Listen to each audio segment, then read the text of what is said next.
Assalamualaikum warahmatullahi wabarakatuh. Innal hamdalillah nahmaduhu wa nasta'inuhu wa nastaghfiruh wa na'udzu billahi min shururi anfusina wa min sayyiati a'malina. Man yahdihillahu fala mudilla lahu wa man yudlil fala hadiya lahu. Asyhadu an la ilaha illallah wahdahu la syarika lahu wa asyhadu anna Muhammadan abduhu wa rasuluhu amma ba'du. Fa inna khairal kalami kalamullah wa khairal huda huda Muhammadin sallallahu alaihi wasallam. وشر الأمور محدثاتها وكل محدثة بدعة وكل بدعة ضلالة وكل ضلالة في النار. Alhamdulillah, kita rafakkan syukur kita kepada Allah Subhanahu Wa Taala yang menghidupkan kita pada hari ini, yang berikan kita kekuatan dan kesihatan untuk hadir dalam majlis ilmu. Kita mengharapkan majlis yang begini Allah berikan kita ilmu yang bermanfaat.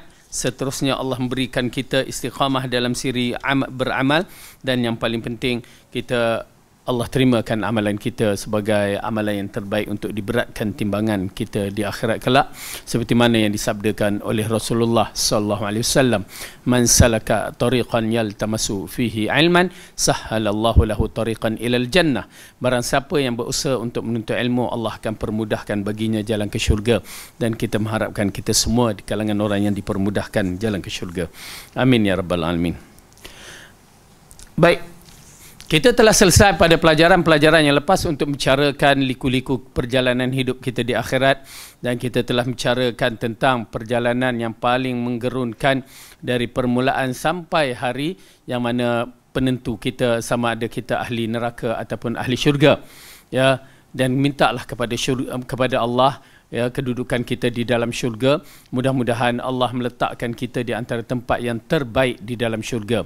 Jadilah hamba yang terbaik di akhir zaman, kerana kedudukan hamba yang terbaik di akhir zaman ini mempunyai tempat yang terbaik, ya, mempunyai kedudukan yang tertinggi, golongan yang terpilih, seperti mana yang disabdakan oleh Rasulullah sallallahu alaihi wasallam, la tazalu ta'ifatun min ummati zahirina 'alal haqq la yadurruhum man khazalahum hatta ya'tiyal amrullah.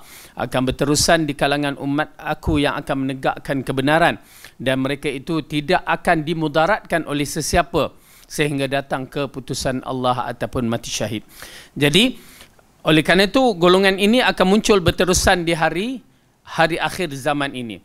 Golongan ini adalah golongan yang dikenali sebagai golongan ahlul hadis ataupun golongan ahli salaf, yang mengikut manhajus salaf ahli sunnah, ya, yang cuba nak mengikut Rasulullah sallallahu alaihi wasallam dengan hadis-hadis yang sahih. Dia tak ada arti kata Rasulullah bagi itu berat, tak, ya. Zikir itu berat pasal Rasulullah bagi, kalau dia bagi tak berat, ya, tak ada. Apa yang Rasulullah sallallahu alaihi wasallam bagi itu adalah program wahyu. Wa ma yantiqu anil hawa in huwa illa wahyu yuha. Dia tidak berkata mengikut hawa nafsu, melainkan ianya semua adalah wahyu yang telah diprogramkan kepada Rasulullah untuk menyampaikan. Ma atakumur rasulu fakhudhuhu. Apa yang telah diberikan oleh Rasulullah, ambil. Ini merupakan isyarat golongan ini adalah golongan yang berjaya, golongan yang disebutkan firqatun najiyah, golongan yang berjaya, ataupun ta'ifatun mansurah, golongan yang akan mendapat pertolongan Allah. Walakin, tetapi kita kena faham, mereka ini adalah ghuraba, asing, ya. Golongan ini adalah golongan asing di akhir zaman. Kerana apa? Dia cuba mengislahkan masyarakat untuk kembali kepada akidah yang betul, lalu mereka dituduh dengan tuduhan yang menyakitkan hati mereka. Mereka dituduh dan dikutuk dan dicerca dan ditakutikan, ya, supaya mereka itu berundur dan mengalah. Tapi ingat, jangan mengalah. Kita adalah umat yang terbaik, umat yang terpilih, berdiri dan istiqamah, ya. InsyaAllah mudah-mudahan Allah berikan apa yang kita harapkan, ya. Baik, hari ini kita sambung pelajaran kita dalam kitab tafsir. Ya, kita sambung pelajaran yang lepas tu, bermula daripada kitab tafsir berkaitan dengan tafsir Al-Quran, tetapi disebabkan PKP dia berubah tajuk dia. Ya, jadi insya-Allah hari ini kita sambung. Ingat ke surah mana dulu? Ya, tak ingat dah. Tapi ala kulli hal kita mulakan dengan surah Al-Fajr. Ya, surah Al-Fajr.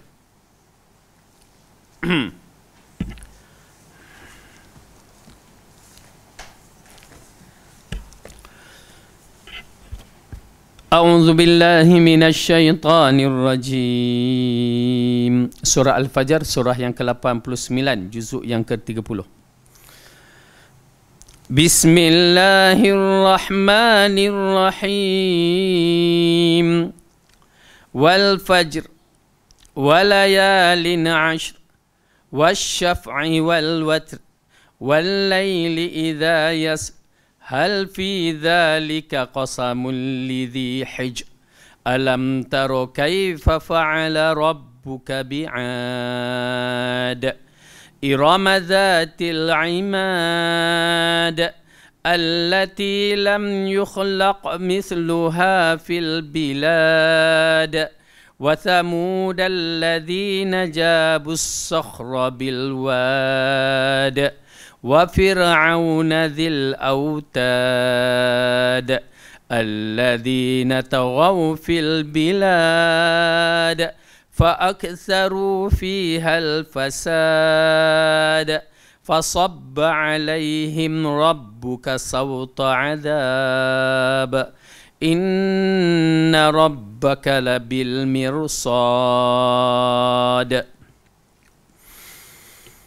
Demi fajar dan malam yang ke-10, malam yang 10 dan yang genap dan juga yang ganjil, dan malam bila berlalu, pada yang demikian itu terdapat sumpah yang dapat diterima oleh orang-orang yang berakal.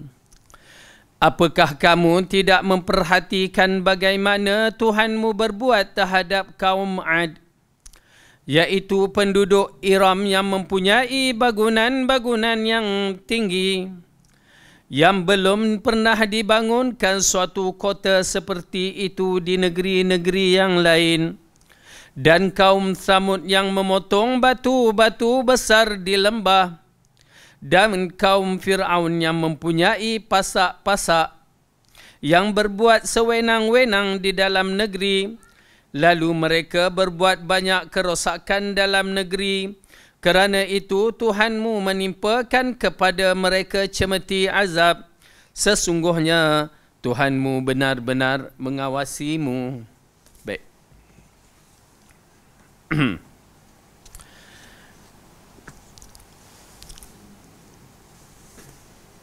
Surah Al-Fajr, di mana surah ini dikaitkan dengan beberapa perkara yang disebutkan dalam yang disebutkan oleh Ibnu Abbas dan Iqramah, Mujahid dan Su'di, diriwayatkan oleh dari Masruq dan Muhammad bin Ka'ab. Yang dimaksudkan fajar ini di sini adalah fajar hari raya Qurban, khususnya sebagai penutup malam-malam yang ke-10, malam-malam yang 10. Maksud dari malam-malam yang 10 ialah 10 malam bulan Zulhijjah, sebagaimana yang dikatakan oleh Ibnu Abbas, Ibnu Zubair, Mujahid dan beberapa ulama salaf dan ulama khalaf. Baik. Dalam kalimah wal fajri, kalimah fajar, wal fajri, fajar ni fajar lah, yakni dikaitkan dengan waktu subuh. Al-Fajr. Okay. Kalimah ini apabila kita menyaksikan kalimah waw didahulukan kepada isim Al-Fajr, waw ini lepas tu ra fajri, wal fajri, ia merupakan satu huruf qasam, yakni huruf sumpah. Bila disebutkan huruf sumpah, ianya merupakan satu perkara yang agak perlu kita ambil perhatian, kerana Allah bila bersumpah dengan makhluknya, maka menunjukkan ia mempunyai kehebatannya yang tersendiri. Okey, ini di antara huruf qasam yang disebutkan. Dan kita telah pelajari pada pelajaran-pelajaran yang lepas, manusia sebagai hamba Allah, dia tidak boleh bersumpah dengan makhluk. Bila dia bersumpah dengan makhluk, dia jatuhnya syirik. Tetapi Allah, dia tidak menjadi masalah, dia bersumpah atas nama makhluk sebagai satu perkara yang perlu dilihat elok-elok, diperhatikan elok-elok. Ya. Oleh kerana itu kita menyaksikan di antara surah-surah yang berbunyi dengan kalimah sumpah seperti wal asri, demi masa. Ya, waw dan ra tu baris bawah. Ya, dia syarat dia sumpah apa dia? Huruf waw ataupun ba ataupun ta. Wallahi wa billahi au billahi au tallahi. Okey. Jadi kita bersumpah dengan sebagai ulang kaji, kita manusia kena bersumpah atas nama Allah. Ya, apa juga nama Allah yang tidak yang diambil kira sebagai Asmaul Husna ke, boleh bersumpah atas namanya. Ataupun dimudhafkan mudhaf ilaih seperti Rabbun Nas. Qul a'udzu bi Rabbin Nas. Ya, Rabbun Nas, Rabbul Ka'bah, Tuhan Ka'bah, Tuhan manusia, Rabbul Alamin, Tuhan semesta alam. Maka kalimah sumpah ini boleh digunakan. Wa Rabbil Ka'bah misalan. Okey, tak syirik. Wa tallahi, tak syirik. Wa billahi, okey, wa bidzil jalalil wal ikram, tak menjadi masalah. Itu syarat sumpah. Dia manusia ini dia tidak boleh bersumpah selain kalau dia nak confirmkan kedudukan dia betul tu, hendaklah dia sumpah dengan kalimah yang jelas. Wow, wallahi, baris bawah. Ya. Dia tak boleh wallah, berhenti macam itu. Ataupun wallaha, wallahu. Ya, tak boleh. Datang orang bertanya pada Abu Mu'az, pergi ke PD? Kan, wallahi aku pergi. Ustaz Badir pergi? Wallah, pergi. Dia guna wallah, dia berhenti. Ha tu tak ada baris atas bawah ke depan ke, tak ada. Dia wallah. Kalimah itu tidak diterima sebagai sumpah. Dah tahu dah ini kelentong ni. Orang yang mengetahui tentang hukum hakam, bila dia bersumpah, ya, bila dia mendengar sumpah-sumpah ni, dia boleh tahu dah orang tu kelentong ke tidak. Tetapi kalau orang itu, seseorang itu bersumpah, ya wallahi wa billahi wa tallahi, dia kelentong, maka dia berdosa. Dosa lagi dahsyat. Kalau dia bersumpah, ini ada hukum hakam sumpah ni banyak ceritanya. Namun kita nak bicarakan sumpah yang berkaitan dengan ayat ini. Tak apa, kita kupaskan sedikit supaya kita tahu hukum hakam sumpah ni. Ya, kalimah sumpah itu amat penting. Kalau masyarakat kita setengah tu dia nak sumpah mesti ada Al-Quran. Ya, dia letak, okey, dia letak atas ni Al-Quran, lalu dia bersumpah wallahi wa billahi wa tallahi. Tak perlu, Quran tak perlu. Kalimah sudah memadai. Bersumpah dengan Quran, tak, dia pegang macam tu. Bukan dia bersumpah dengan Quran, tapi dia sebagai macam tu. Dia tidak syirik, tapi dia perbuatannya bercanggah lah. Cara sunnah. Ya, khilafus sunnah. Dia akan tersyabuh seperti dengan orang Kristian yang meletakkan Bible dia, Injil dia, lalu diikuti dengan sumpah. Ya. Okey, pasal sumpah dia tu clear dah. Wallahi wa billah. Cuma dia gunakan kaedah itu saja. Okey? Ataupun dia nak bersumpah demi Allah. Kan. Demi Allah aku tak buat, tak boleh pakai. Kalimah sumpah yang begitu adalah kalimah sumpah yang tidak diterima dalam konsep kita sebagai seorang Islam. Ya, dia bersumpah macam itu, dia nak tipu ke apa ke, maka dia tidak seberat dosa orang yang menggunakan kalimah wallahi tetapi dia menipu. Ya, okey. Jadi demi Allah aku tak buat. Ya, yang macam apa, Amy Search dulu, demi cintaku kepadamu. Kan, boy. Ya, tak laku. Cinta palsu. Okey, nak sumpah-sumpah lah betul-betul wallahi aku cinta kamu. Kan lain. Okey, ala kulli hal. Baik, ini cinta pula. Ini antara manusia, sesama manusia bila bersumpah mesti disebutkan dengan lafaz Allah. Selain daripada lafaz kalimah Allah ataupun kalimah yang berkaitan dengan kalimah Allah Asmaul Husna ke ataupun kalimah Rabbul Ka'bah ke, maka hukumnya syirik. Hukumnya salah. Hukumnya tidak boleh diterima. Dan kita dah katakan kaedah dia wa, ba, ta dan semua baris-baris itu di bawah. Ya, itu syarat dia.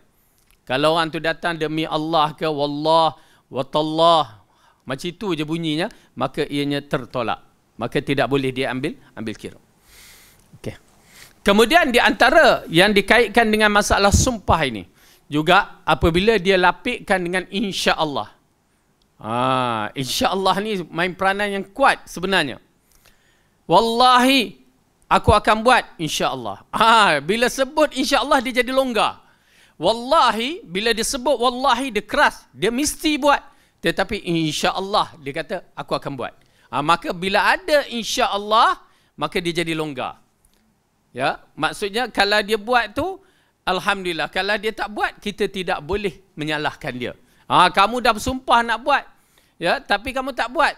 Tapi aku lapikkan insya-Allah dengan izin Allah, kehendak Allah. Ya, jadi ini di antara permainan-permainan. Kadang-kadang orang-orang yang bijak ni dia akan berguna tu untuk taktik dia. Adalah, ya, apa dia taktik tu, kena berguru secara rahsia.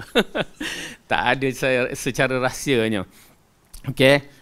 Benda tu berlaku, ya. Benda tu berlaku, qaul ulama yang menerangkan bagaimana kedudukan sumpah dilapikkan dengan insya-Allah. Baik, ala kulli hal. Di dalam ayat ini Allah bersumpah dengan kalimah wal fajr. Ya. Wal fajr, demi fajar. Kelebihan fajar, terbitnya fajar, kelebihan di waktu subuh. Yang mana kita tahu perubahan shift antara malaikat siang dan malaikat malam di waktu subuh. Dan orang yang melakukan solat subuh, kedudukannya bagaimana? Ya, yang mana dianya Al-Quran yang dibacakan menjadi saksi di depan Allah. Begitu kelebihan-kelebihan yang disebutkan di waktu fajar. Dan Allah kaitkan pula dengan ayat walayalin ashr, yakni dan malam yang ke-10. Walayalin, dengan sumpah walayalin, ya. Dan sumpah Allah kepada malam yang 10 itu, 10 malam yang dikaitkan dengan malam hari-hari Zulhijjah, 10 hari Zulhijjah. Ya, ini di antara kelebihan-kelebihan hari Zulhijjah yang bukan kelebihan sebarangan. Bahkan dikatakan dalam bab ini, kelebihan dia mengatasi kelebihan hari-hari yang lain-lain, walaupun pada hari bulan Ramadan. Ya, ini di antara kelebihan disebabkan Rasulullah sallallahu alaihi wasallam di dalam hadis ini telah diriwayatkan dalam sahih, yakni sahih Bukhari dari Ibnu Abbas, "Ma min ayyamin 'amalus salihu ahabbu ila Allah fihinna min hadhihi al-ayyam." Tidak ada hari-hari di mana amal soleh yang lebih disukai oleh Allah daripada hari-hari ini, yakni hari 10 hari di awal bulan Zulhijjah. Lalu mereka bertanya kepada Rasulullah, tidak pula jihad di jalan Allah? Lalu baginda menjawab, walal jihadi fi sabilillah illa rajulan kharaja bi nafsihi wa malihi thumma lam yarji' min dhalika bi syai'in. Walaupun jihad fi sabilillah, kecuali seseorang yang keluar berjihad dengan jiwa dan hartanya, kemudian dia tidak kembali dengan apa-apa pun. Yakni dia tak balik dah. Dia korbankan harta dia, dia korbankan dirinya di jihad fi sabilillah sampai dia syahid. Barulah 10 hari itu, amalan pada 10 hari itu tak boleh challenge dengan amalan syahid dalam jihad fi sabilillah. Kalau tidak, amalan 10 hari itu menjadikan kedudukannya tinggi di antara amalan-amalan yang terbaik. Oleh kerana itu pada 10 Zulhijjah, ya, 10 Zulhijjah ramai, ya, kita menyaksikan alhamdulillah ada kesedaran kepada masyarakat kita untuk beramal pada 10 Zulhijjah itu. Ada yang berpuasa, ada yang bersedekah, ada yang berbagai-bagai amalan-amalan yang dilakukan disebabkan hadis ini menceritakan bahawa kedudukan walayalin ashr, hari yang 10 hari pada awal 10 Zulhijjah. Adapun bulan Ramadan kita tahu 10 hari akhir, itu pun dia berkaitan dengan malam. Ya, malam, dan itu pun dikhususkan kepada satu malam, yakni malam Lailatul Qadar. Tetapi pada 10 Zulhijjah, awal 10 Zulhijjah ini, dia tidak dikhususkan pada malam ataupun waktu, tetapi diberikan pada 10 itu terus. Ya, amalan-amalan yang terbaik. Jauh lagi kita. Ya, amalan-amalan ni akan sampai sekarang bulan apa? Rabiul? Dah tak ingat dah. Pasal tak sambut Maulud Nabi ke apa? Rabiul Tsani rasanya. Betul. Okey. Jadi al-muhim, lepas Rabiul Tsani, Rabiul Awal, Rabiul Tsani, Jamadil Awal, Jamadil Tsani, Rajab, Syaban,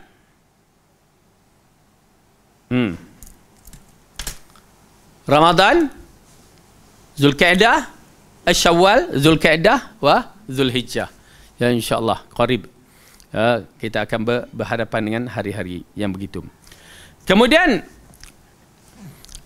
Imam Ahmad meriwayatkan dari Jabir, Nabi SAW bersabda, Innal ashra ashrul adha wal witr yaumul arafah wasyaf yaumun nahar. Sesungguhnya malam 10 itu adalah 10 hari di bulan Korban, ya, yakni pada hari raya Korban, dan yang ganjil adalah hari Arafah. Sedangkan yang genap itu adalah 10 Zulhijjah. Hadis ini juga diriwayatkan oleh An-Nasa'i, sanad perawi hadis ini tersebut tidak bermasalah. Okey. Baik. Di dalam hadis ini menceritakan, mentafsirkan ayat yang disebutkan wal fajri, dah kita tahu, walayalin ashr, dah kita tahu juga 10 malam yang awal, 10 awal Zulhijjah. Kemudian wasyaf'i wal witr, ya, wasyaf'i wal watri, maksud dia adalah sesungguhnya malam 10 itu 10 hari, dan yang ganjil adalah hari Arafah. Hari Arafah adalah pada 9 Zulhijjah. Ya, 9 Zulhijjah. Bagi penduduk-penduduk penghuni ataupun mereka yang berada pada bulan haji 9 Arafah itu, mereka berada di di mana? Di Arafah lah. Ya, di Arafah. Kenapa? Kerana Rasulullah mengatakan al-hajjul Arafah, ya, haji itu mesti ada di Arafah. Siapa yang tak ada pada waktu itu, terbit waktu petengah matahari ataupun waktu zawal matahari itu sampai tenggelam, maka dia tidak ada haji. Namun ada perbahasan sedikit, ya, dalam perbahasan tu ala kulli hal, nak menceritakan pada 9 Zulhijjah mesti ada walaupun sebentar di padang Arafah, baru dikategorikan dapat haji. Yang lain tu kalau apa terlanggar, tertinggal ke, dia kena dam lah. Ya, namun pada Arafah mesti hadir. Kalau mengikut sunnah Rasulullah SAW pada pada hari ke-8 berada di Mina, dan pada hari ke-9 ada di Arafah. Ya. Dan perjalanan haji, insya-Allah, ya, mudah-mudahan kita semua ni, ya, tuan-tuan dan puan-puan, dapat tunaikan haji. Siapa dah tunai, alhamdulillah. Siapa belum tunai, berusaha. Kerana kita waktu kita menyaksikan keadaan haji ni agak sukar dah dengan apa pandemik yang kita hadapi. Ya, ada peluang pergi. Umrah saya dah pergi? Belum. Belum, insya-Allah Allah pemudahkan, ya. Bawa beg ke mana tu? Ke airport je.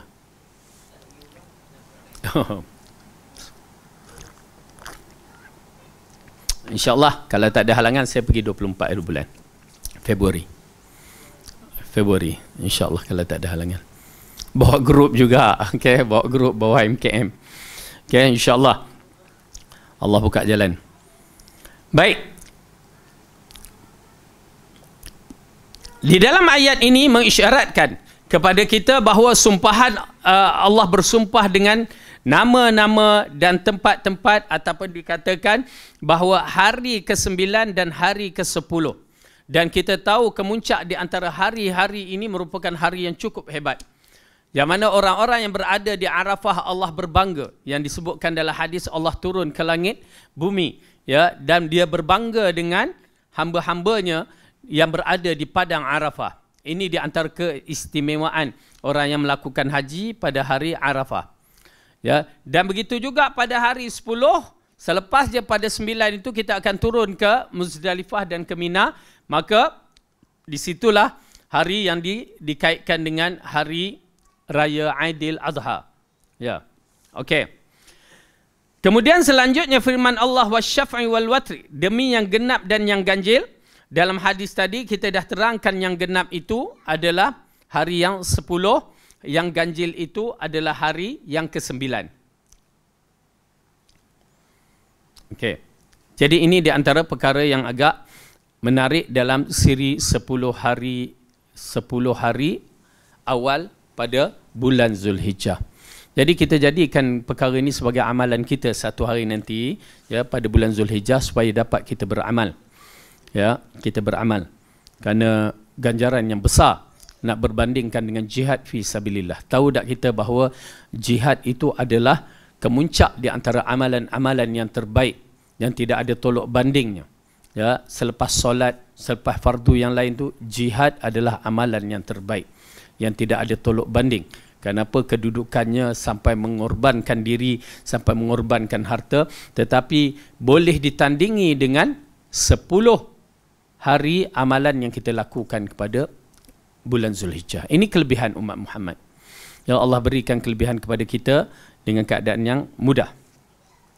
Kemudian Allah berfirman lagi,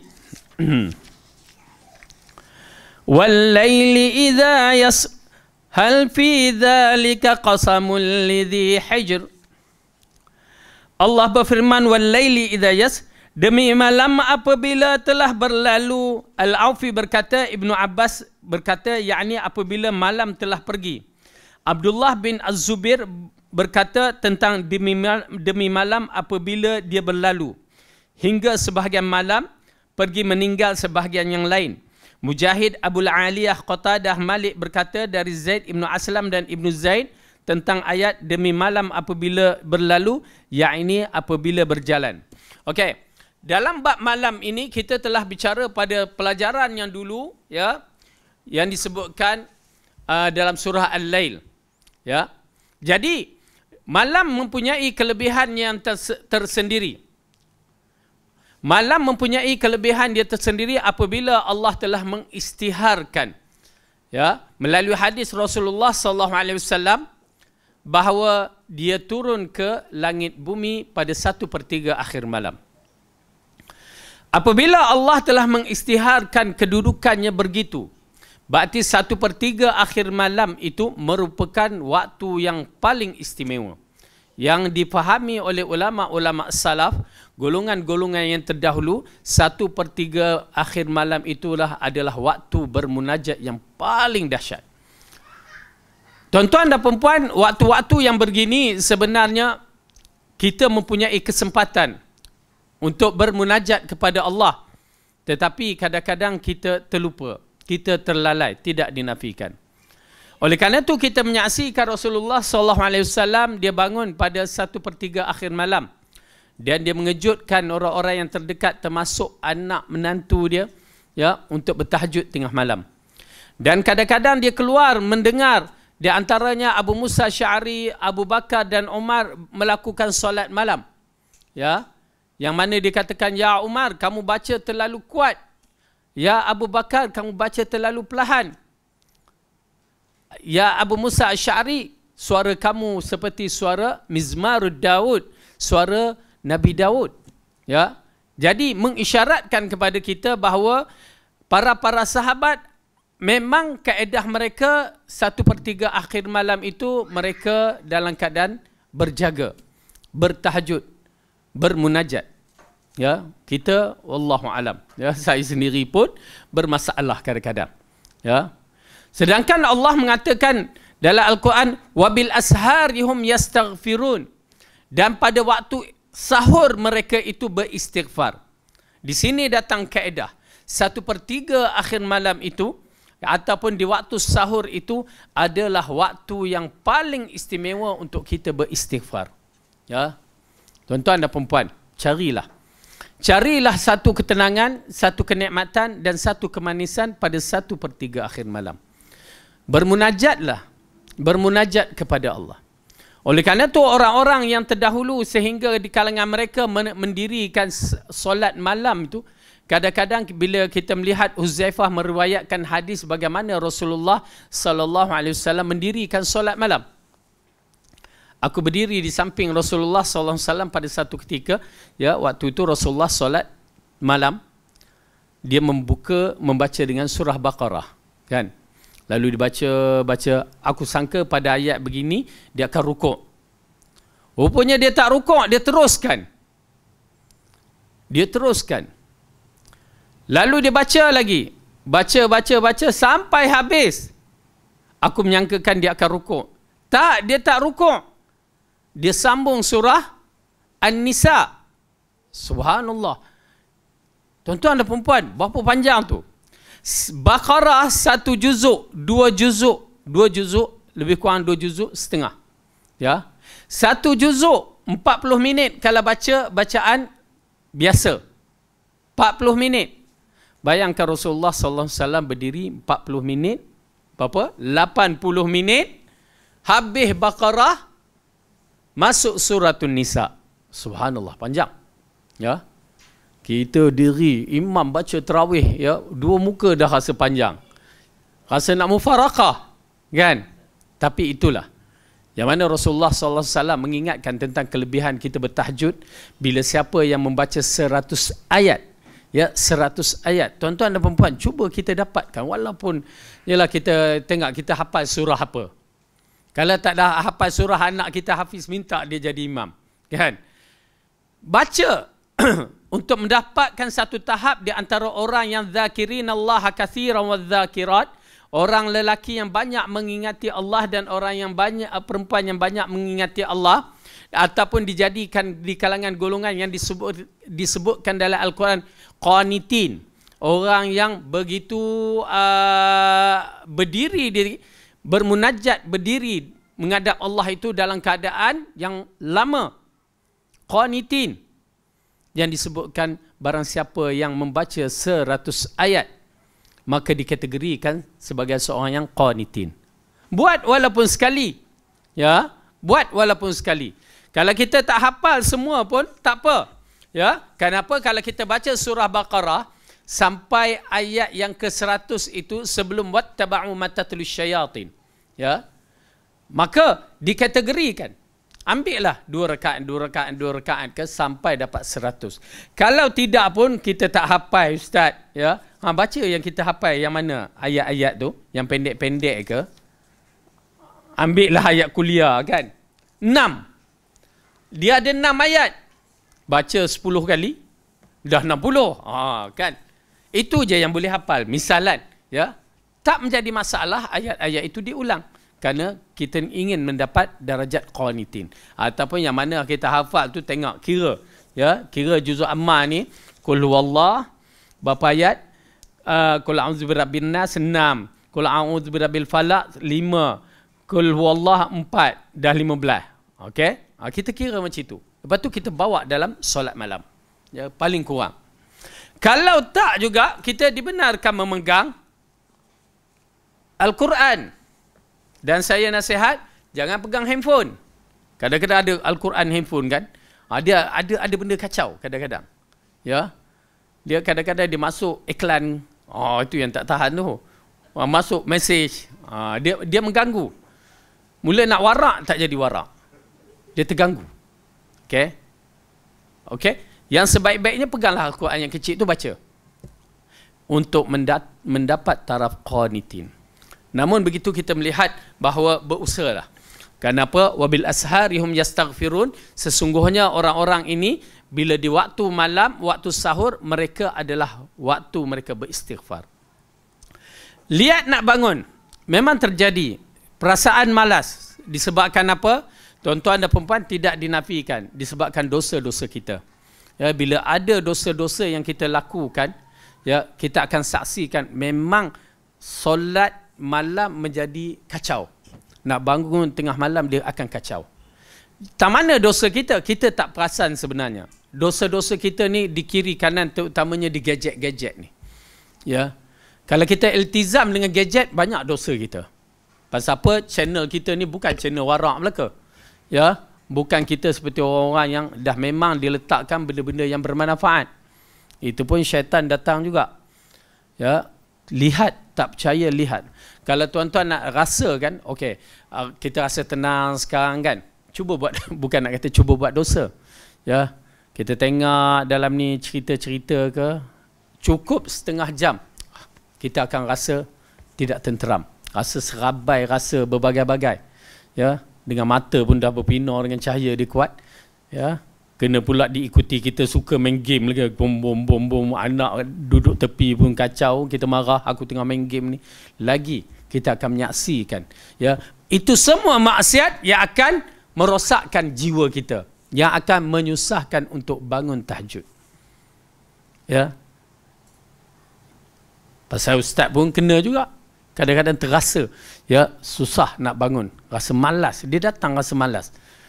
Lalu rujuk kepada Allah cepat-cepat, istighfar, akui apa kita punya kesalahan, dah cuba jauhkan. Okey. Jadi oleh kerana tu sumpahan pada waktu malam bukan sebarangan sumpahan. Ya. Sebaik-baiknya ada ensiklopedia berkaitan dengan malam, ya. Okey, ianya menerangkan dengan terperinci tentang kehebatan kejadian malam hari. Walal lailu sabiqun nahar. Malam tidak akan mendahului siang. Maka ianya merupakan satu perkara yang agak menarik berkaitan dengan malam. Maka kita ambil perhatian. Dan itu di antara kelebihannya 1/3 akhir malam yang Allah turun di langit bumi. Ya. Oleh kerana itu hadis apabila membicarakan ya ibadi, wahai hamba-hambaku, jika kamu datang dengan sebanyak dosa di bumi ini sehingga mencecah kaki langit, lalu kamu datang untuk memohon keampunan kepada aku, aku ampunkan. Ianya dikaitkan dengan 1/3 akhir malam. Wallahu a'lam. Baik.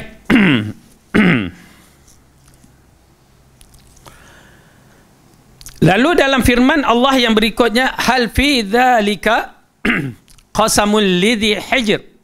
Adakah pada yang demikian itu terdapat sumpah yang dapat diterima bagi orang-orang yang berakal? Yakni orang yang memiliki akal, logikal dan agama. Akal disebutkan hijr, pencegah, menghalang dan pembatas. Kerana akal dapat mencegah manusia dari melakukan tindakan, ucapan yang tidak pantas baginya. Termasuk dalam ayat ini, ya, berkaitan dengan hal fi zalika, adakah pada yang demikian, yakni ayat yang diterangkan tadi, itu terdapat sumpah yang dapat diterima bagi orang yang berakal. Ya, kenapa? Kerana orang yang berakal sahaja yang akan menjaga adab-adab dia, menjaga SOP dia dengan Allah. Orang selain daripada orang yang berakal, dia tidak akan, ya, tidak akan menunaikan tuntutan sebagai hamba Allah yang sebenarnya. Termasuk dalam bab ini hijrul bait, hijr Kaabah, kerana ia menghalangi orang melaksanakan tawaf sehingga tidak bisa menempelkan temboknya menghadap ke Syam. Juga termasuk dalam bab ini hijr Yamamah, ya, hijr Ismail, hijr, itu semua kalimah-kalimah yang dikaitkan dengan penafsiran setengah ulama salaf. Baik. Kemudian Allah menceritakan satu perkara yang amat penting untuk kita lihat. Apabila Allah mengatakan alam tara kaifa fa'ala rabbuka bi'ad, apakah kamu tidak melihat, apakah kamu tidak memerhatikan bagaimana Tuhanmu melakukan terhadap kaum Ad? Siapa dia kaum Ad ini? Kaum Nabi Hud. Ya, kaum Ad adalah kaum Nabi Hud. Di mana tempatnya? Di selatan negara Saudi, di bahagian Yaman. Ya, yang disebutkan dalam surah golongan-golongan yang berada di padang pasir. Okey, baik. Allah mengatakan begini supaya kita melihat kaum Ad di antara kaum-kaum yang terawal selepas kaum Nabi Nuh alaihi salam yang menderhaka. Tuan-tuan dan perempuan, kita menyaksikan Allah ini Tuhan yang Maha Penyayang. Allah ini Tuhan yang Maha Pengasih. Dia jadikan kita sebagai hamba manusia berkembang biak dengan rahmatnya. Ya, dia jadikan kita sebagai khalifah di muka bumi. Dia berikan petunjuk, inna hadainahus sabil imma syakira wa imma kafura. Sesungguhnya kami berikan jalan, sama ada jalan syukur, jalan kufur, bergantung kepada kita. Allah bagikan akal pada hati kita dan akal ini supaya menilaikan. Oleh kerana itu, tuan-tuan dan perempuan, bila kita ni tak boleh memikirkan kedudukan kita sebagai hamba Allah. Kita tidak pernah membaca kisah-kisah kaum yang terdahulu, menyebabkan kita ini tak takut kepada Allah. Bila kita menyaksikan, ya, kita pula jenis baca ala kadar kisah Nabi Adam. Kita baca ala kadar kisah Nabi Nuh tanpa penghayatan. Sedangkan Allah bila turunkan ayat Al-Quran merupakan perkara yang besar, ibrah yang perlu diambil supaya kita belajar dan supaya kita beramal jika ianya baik dan jauh jika ianya tidak baik. Itu asalnya. Pertama, kita beriman dengan Al-Quran dan hadis. Tuan-tuan dan perempuan, ambil perkara ini sebagai asas, ya. Beriman dulu dengan Al-Quran dan hadis yang sahih. Beriman. Masalahnya masyarakat kita tak mau, tak tahu kenapa, ya. Bila sebut hadis sahih dia jadi elegy. Ya, dia jadi marah. Tuan-tuan dan perempuan, bagaimana kita meletakkan Rasulullah, itu puncanya. Kalau kita meletakkan Rasulullah SAW macam manusia biasa je, maka itu yang menjadikan kita elegy, ya. Bila dengar sikit-sikit hadis sahih, sikit-sikit hadis sahih. Ya. Orang awam tak perlu dalil, amboi. Ya, ini semua penyakit daripada hati kita yang tidak meletakkan Rasul itu pada tempatnya. Itu je. Kalau seorang itu meletakkan Rasul itu pada tempatnya, letakkan Allah itu pada tempatnya yang betul, maka apa yang berlaku, itu yang Allah katakan dalam surah Al-Anfal. Bila letakkan Allah pada tempatnya, dia akan gementar hati dia. Bila sebut kalimah Allah itu, gementar hati dia. Berbandingkan orang yang letakkan Allah itu macam tak ada apa-apa, letak Allah, letak air serupa je bagi dia. Dan begitu juga bila kita meletakkan Rasulullah SAW. Saya tak tahu tuan-tuan bagaimana. Tetapi bagi saya satu keagungan dalam jiwa saya ni. Keagungan yang tinggi. Dia bukan manusia yang biasa. Dia adalah Rasul, utusan dari langit yang wajib kita taat. Dan kita apa orang kata, kita sanggup mati demi lelaki ini. Bukan sebarangan. Oleh kerana itu biar orang hina kita, tetapi jangan hina Rasulullah. Biar orang mempelecehkan kita, tapi jangan pelecehkan Rasulullah. Tetapi kalau jiwa kita tidak ada perasaan itu, ya, meletakkan keagungan Rasulullah sebagai utusan dari langit, dan dia bukan manusia biasa, dia manusia yang diwahyukan, diprogramkan oleh Allah, ya, kita tidak akan rasa kemanisan mencintai Rasulullah. Kena tanam. Ianya usul dalam agama kita. Kalau nak menjadikan diri kita sebagai orang sunnah, ya, kena berdiri di atas prinsip ini. Mempertahankan. Tuan-tuan dan perempuan, oleh kerana itu kita melihat orang-orang yang tidak ada perasaan, dia menganggap hadis ini, Rasulullah ini, ya, sekadar kata cinta, tetapi mempertahankan Rasulullah dengan sebenar-benarnya tak ada dalam jiwa mereka. Hanya sekadar sebutan di lidah. Ya Allah katakan sifat-sifat golongan munafik. Apa dia? Cuba tengok dalam surah munafik. Munafiqun.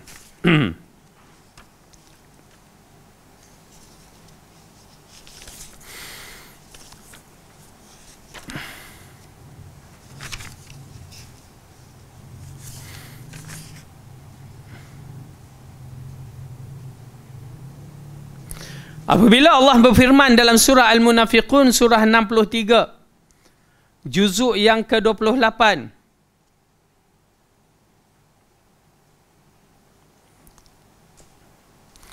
A'udzu billahi minasy syaithanir rajim.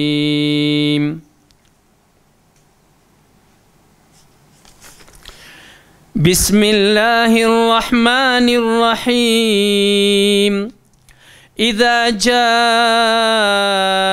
المنافقون قالوا نشهد إنك لرسول الله والله يعلم إنك لرسوله والله يشهد إن المنافقين لكاذبون. Apabila orang-orang munafik datang kepadamu, mereka berkata, kami mengakui bahawasanya sesungguhnya kamu benar-benar Rasulullah. Dan Allah mengetahui bahawa sesungguhnya kamu benar-benar Rasulnya. Dan Allah mengetahui bahawa sesungguhnya orang-orang munafik itu benar-benar pendusta. Subhanallah. Apabila Allah mengatakan begitu, ya, bahawa Allah kenal orang munafik itu berbicara hanya sedap kat mulut, tuan-tuan dan perempuan, apabila mereka ni berbicara tentang agama, bila dikatakan hadis sahih mereka melata. Apa asyik-asyik hadis sahih je. Ya. Dan membicarakan tentang hadis, mereka mula mengatakan hadis ilmu zan atas dasar zan. Apabila kita menentang khurafat yang dibawa, dia tuduh kita sebagai golongan-golongan sesat, golongan Wahabi, golongan kaum muda. Tuan-tuan dan perempuan, kita mempertahankan Rasulullah SAW supaya risalah ini tidak rosak. Risalah yang dibawakan oleh Rasulullah dibawa oleh malaikat Jibril seperti mana dibawa oleh Rasulullah, seperti itu yang kita nak bawa. Tetapi bila kita menganggap Rasulullah tu sekadar manusia yang kita kata cinta, tetapi kita berdusta ke atasnya, maka itu ada di kalangan Tok Syekh yang di Kedah tu, dia ada Darul Hadis wal Quran, Darul Quran wal Hadis. Tapi bila bicara tentang hadis, mula menceritakan Nabi Adam turun kat Gunung Jerai. Apa tu? Dari mana datang fakta tu? Apa lagi dia kata? Fir'aun ambil untuk awetkan mayat-mayat raja-raja mereka, ambil kapur baruh dekat Yan, Kedah. Tu dia, semua dapat kat Kedah. Siapa orang Kedah ni? Oh, beruntung dia. Ya, hadis palsu. Anak orang Perak nak juga kan. Kok ada pula kan. Apa lagi yang dikatakan? Na'udzubillah, bila kita menyaksikan hadis-hadis ataupun ucapan-ucapan yang begitu, tidak layak dia mengatakan dia memiliki Darul Quran was Sunnah wal Hadis. Tak layak. Hatta baca doa bila angin datang, angin kuat datang, dibacakan tidak mengikut cara Rasulullah, mengikut cara dia. Apa tu? Itukah tanda cinta dia kepada Rasulullah? Pengkhianat dalam agama merupakan satu perkara yang terkeji.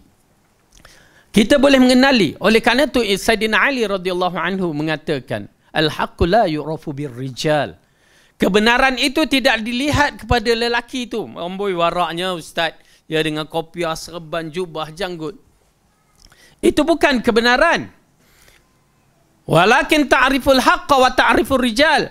Tetapi bila kamu tahu kebenaran, dengan kita faham Quran dan As-Sunnah, maka kita menyaksikan lelaki itu bila berbicara, kita dah nampak hadis apa yang dipakai, ungkapan apa yang diberikan kepada kita. Kalau ditegur, dia tidak menerima, maka perlu ditinggalkan majlis tersebut. Dahsyat ya. Kita kena berhati-hati dalam sudut menuntut ilmu, terutamanya kita berada di akhir zaman. Kerana seperti dikatakan oleh Ibn Sirin, sesungguhnya ilmu ini adalah agama. Maka hendaklah dia melihat pada siapa dia mengambil ilmu tersebut. Jadi tuan-tuan dan perempuan, istiqamah dalam memahami agama, istiqamah dalam mempelajari Quran dan As-Sunnah. Jadi insyaAllah, mudah-mudahan kita memahami konsep bab ini berkaitan dengan umat-umat yang terdahulu. Kerana kita akan bicara umat-umat yang terdahulu lebih hebat daripada umat yang ada sekarang. Umat yang terdahulu, waktu dia membina piramid tu, sampai sekarang manusia tidak boleh membuat seperti mana yang dibuat. Umat terdahulu membina rumah-rumah dari bukit, sampai sekarang manusia tidak boleh buat dengan teknologi yang ada. Tetapi apa yang berlaku kepada umat yang cukup hebat ini, Allah hancurkan dalam sekelip mata. Sebagai peringatan kepada kita, jangan kita terlalu sombong, jangan kita bongkak bila berhadapan dengan Quran dan As-Sunnah ataupun berhadapan dengan kebenaran. Mudah-mudahan Allah berikan kita ilmu bermanfaat pada bab ini. Mudah-mudahan Allah berikan kita hidayah sebagai petunjuk untuk menjadikan sebagai seorang ahli sunnah yang betul-betul pegang pada Quran dan As-Sunnah. Wallahu a'lam bisawab. Yang baik itu datang daripada Allah, salah silap daripada saya sendiri. Aqulu qawli hadza wa astaghfirullah li wa lakum. Wassalamualaikum warahmatullahi wabarakatuh.